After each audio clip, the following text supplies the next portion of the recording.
this is Houston. Are you ready for the event? We are ready for the event.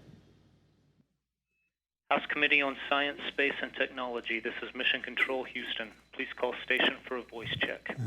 Station, this is Science, Space, and Technology Committee Chairman Lamar Smith. How do you read me?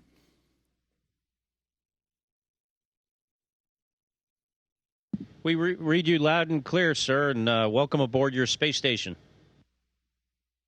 Captain Kelly and Dr. Lindgren, thank you very, very much for spending 20 minutes with us today. We have a number of members of Congress right here eager to ask you questions, and we're going to keep our questions short to try to get as many in as possible, and I'll start off. I had a number of questions submitted by schools and students back home in my congressional district in Texas. I selected one from the Winston School in San Antonio, and that question, just to be directed to both of you, is what should students study if they want to work for NASA or become an astronaut?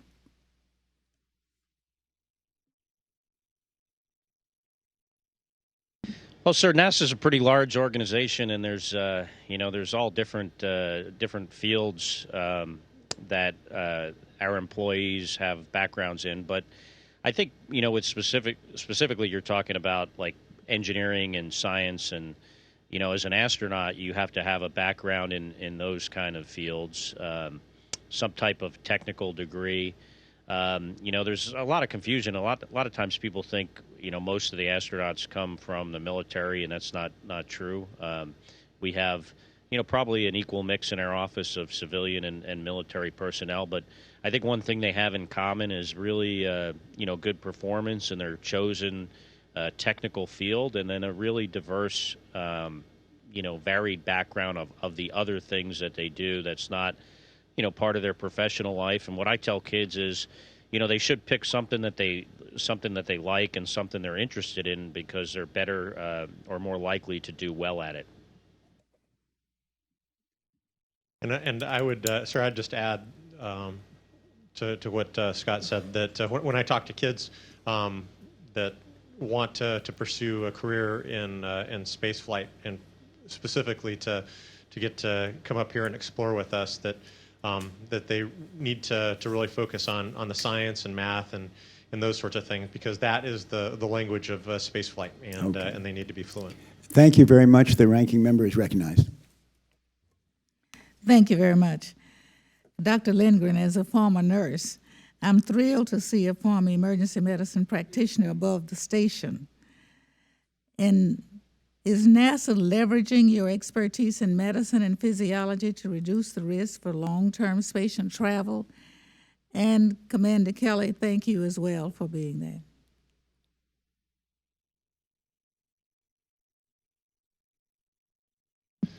Thank you for that question, ma'am, and thank you for your service as a nurse. I think that NASA, when we were selected, we definitely take individuals from a variety of career fields, and so I feel very fortunate to represent the biomedical and healthcare professions in the astronaut office. And I think that we certainly, I certainly utilize my background in terms of teamwork and good communication, being able to work under difficult conditions. All of that training has benefited me up here. Speaking specifically to the biomedical research and identifying areas and experiments where we can help folks on the ground. We have a whole suite of experiments up here, 240 experiments during the time that I'm here, and I think Scott will have seen 400 different research projects during his year up here. And many of those are biomedical in nature, looking at bone loss, muscle wasting, immune system dysfunction. And we have a project that was up here that Scott got to work on with mice, a rodent research. Us identify areas where we can bring results from up here to benefit folks back on the ground. Thank you. The gentleman from Illinois, Mr. Hultgren. Thank you, Chairman. Thank you both for your service. We are so grateful Captain Kelly, Dr. Lindgren. Great to have you with us in our committee today. I talked to my local expert, my 11-year-old son, Cole, to ask him a question he would want to ask you. One question was, if you know what continent you're over right now, or how fast you circumvent the globe, and then also what experiment or project you're most excited about that you're working on right now.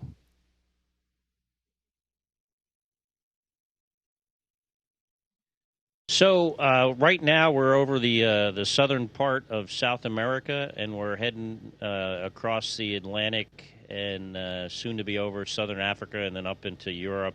And it takes us at 17,500 miles an hour. It takes us 90 minutes to go around the Earth one time, so we're going pretty fast. And as far as projects that I'm excited about.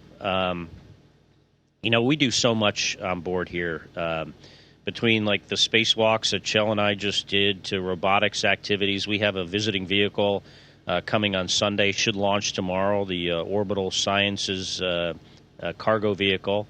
We're excited about that. And then all the research that we do, and the research is in all kinds of different the categories, whether it's research that's focused on future exploration, or research that is focused on, improving life on Earth. And, both of those are in all different kinds of disciplines, whether it's medical stuff or, for instance, the life support system here and how we, replenish the environment of oxygen, scrub it of carbon dioxide, create water from our urine, use that water to produce oxygen, is something that's very important for exploration. And for me, all that stuff is exciting in different ways. But I think, the one thing that excites me the most for this particular flight is the idea of being up here for a year and expanding the envelope about, how people can live and work in space for longer periods of time, because that's what it's going to take, understanding that better for us to travel further from our planet and hopefully one day go to Mars. The gentlewoman from Maryland, Miss Edwards. Thank you, Commander Kelly, Dr. Lindgren. Really appreciate your service and your being here with us today. Commander Kelly, I understand that you have tried the outrageous romaine lettuce, and I wonder if you could tell us about the challenges of growing and developing a food supply and what that tells you about the things that we need to know if we're thinking about long-term extended stay and visits to Mars.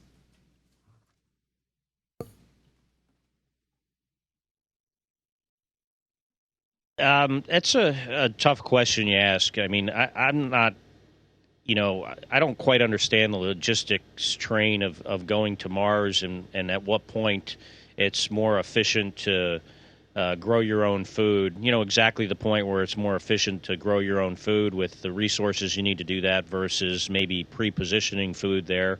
But, with the food we had on board here, it besides the nutrition and the freshness of it, there are other things that it does provide. I mean, we live in an environment here now that is just pretty much devoid of life except for us. So, there's the nutritional aspect of it, but also there's the psychological aspect about having something else, green up here that's living, that we can take care of, that we can see grow, and that we can, utilize later as food. Right now we're growing flowers, actually, and, obviously we're not going to eat those, but, it's to demonstrate our ability to grow something else and also to see, what effect that may have on us from a psychological standpoint. One of the things I really miss up here, besides, human contact and the, my friends and family on Earth, which is pretty much the number one thing I miss, is the ability to be outside and to experience nature. And I think having a ability to grow, whether it's something you're going to eat or something you're going to look at or something that's going to help replenish our atmosphere that we require for life, is something that's very important. And I think it does have a definite place in the future and our journey to Mars. The gentleman from Oklahoma, Mr. Bridenstine. Thank you, Mr. Chairman, and thank you to our astronauts. I wanted to ask a question. There's a growing concern among members on this committee about the orbital debris problem that's in low Earth orbit. And I wanted to ask a question about some of the precautionary measures. I know that the chances are remote and the probability is low, but can you share with us what your precautionary measures are and also how often they occur and if it impacts your ability to do your work on the space station?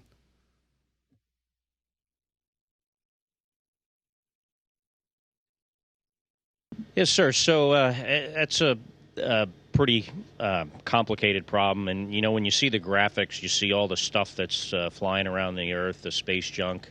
And, Kjell and I just recently went outside, and you could see all the little dings on the outside of the space station. They're all over the place from stuff that's hit the station. Now, fortunately, most of that stuff is small and hasn't done any significant damage, but there is damage done, and there's obviously the chance of more significant damage. There's shielding on many parts of the space station outside that will prevent, some kind of catastrophic impact from small things and things in orbit. Stuff that's coming from deep space is going much faster and presents even a larger problem. But there's really nothing we can do about that. Occasionally, we have to move the space station. We've probably done it since I've been up here, maybe 5 times. The U.S. Air Force can track a lot of stuff, but some stuff they can't see. Some stuff we see very late, and we had a case where I had to close all maybe 20 hatches on the U.S. side of the space station, and we had to go down to the Russian Soyuz and the time of closest approach to pass because we didn't have time to move the space station. So there is, there are things we can do to mitigate the risk with shielding, with moving the space station, with sheltering in place should we not have the time to do that. But I think space is very important. Technology today relies on it, and I think we really need to protect the environment that our satellites fly in, and by not creating any more debris, and potentially looking at ways to reduce the debris that currently exists, because that is such a critical capability for our nation and for the world. The gentleman from Virginia, Mr. Byer.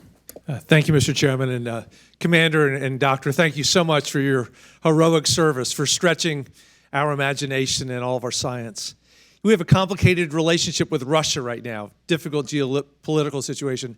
How is it going with your Russian colleagues? And do you share all of your data with them, and are they reciprocating with us?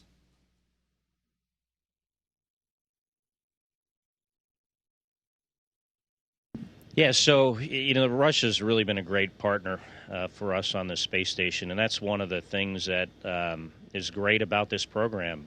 Besides the research value and the exploration capability it provides, the international partnership and the providing a place and and goals and a program for us to work on jointly with other nations has been really one of the the shining points of this space station relationship that we've had. As far as the cosmonauts and them specifically, we rely on each other for our lives, and we have to count on one another, whether it's them counting on us counting on them, our other international partners. So any difficulties that and conflict that our countries experience is something that although we recognize that that stuff goes on, and occasionally we talk about it, it doesn't affect our relationship up here, because we're all professionals. We understand the reality of having to rely on one another. I'll be up here with when these guys leave here next week, I'll be up here with 2 cosmonauts for 5 days. I was up here as the only with 2 Russian guys for 6 weeks in the summer, and if there was something that was to happen to me, any kind of medical emergency, those guys would be my doctor. I mean, I have to really count on them for my life, and vice versa. So we have a great relationship, and I think the international aspect of this program has really been one of the highlights of it. The gentleman from Johnson Space Center, Mr. Babin. This is Dr. Brian Babbitt, and you and I met, Scott, just a few weeks before you launched. We had a great visit at Johnson Space Center. I got to talk with Dr. Jeff Davis, who was doing some of the experiments and the comparisons between you and your brother Mark.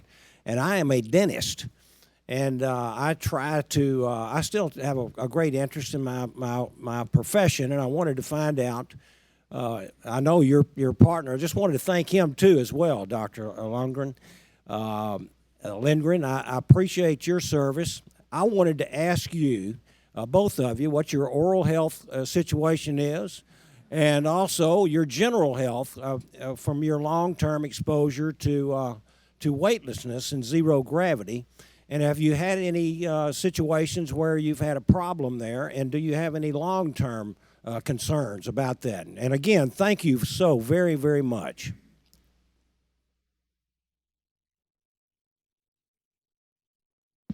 Well, thank you for the question, sir.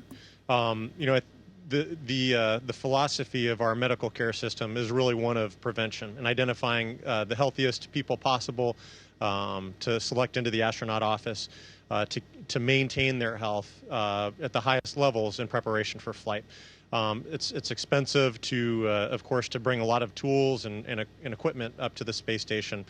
So we do have a medical capability up here, both medical and dentistry capability, but it's fairly limited. And so because of our proximity to the Earth, if we really had any significant emergencies, it's always most desirable to get the affected crew member evacuated back to the Earth. Now, this is something, of course, that we're going to have to really think about as we start venturing deeper into our solar system. A trip to Mars is not going to have the luxury of a quick evacuation, and so we will have to identify a more robust medical care and dentistry care program. So I think for both of us, and really for all of us up here on the space station, we were in excellent health when we launched, and we try to maintain that level of health up here with just good preventive practices, hygiene, oral hygiene, and then also countermeasures, including exercise. And we're actually standing right next to our exercise bike. We have a treadmill and a resistance exercise machine in one of our other modules. And those are critically important to our long-term health, so that when we turn back to the Earth, that we've maintained our bone density and strength, our muscle strength, and cardiovascular fitness. And of course, those things are going to be very important for a long-duration mission as well. I regret we only have time for one more question, quick question, and that goes to the gentleman from Colorado, Mr. Perlmutter. Thank you. And gentlemen, thank you for your service to the nation and to the future.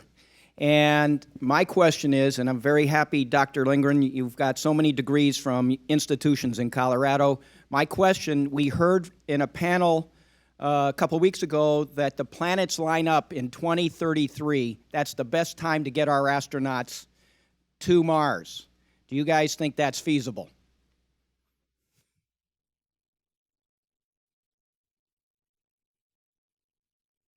Well, I think, I personally think it's feasible. There's still things we need to learn, but I think we've learned a lot from this space station and our experience in space. And I think, the long pole in the tent, so to speak, for going to Mars is the support of, the nation, the support of our representatives in government, and of course the money. I mean, it's expensive, and we have, different priorities, but I think it's a trip that is, is worth the investment. I think there are, there are things tangible and intangible we get from investing in space flight, and I think Mars is a great goal for us, and I definitely think it's achievable. Captain Kelly and Dr. Lindgren, we're out of time, but we appreciate the 20 minutes you have spent with us today. We certainly wish you well and look forward to your safe return to Earth. Thank you all again.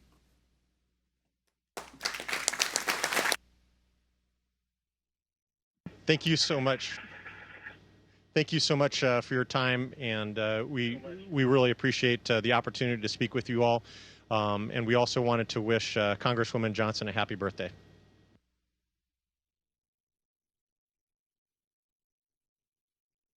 Station, this is Houston ACR. That concludes the event. Thank you. Thank you, Chairman Smith and committee members. Station, we're now resuming operational comm. That was actually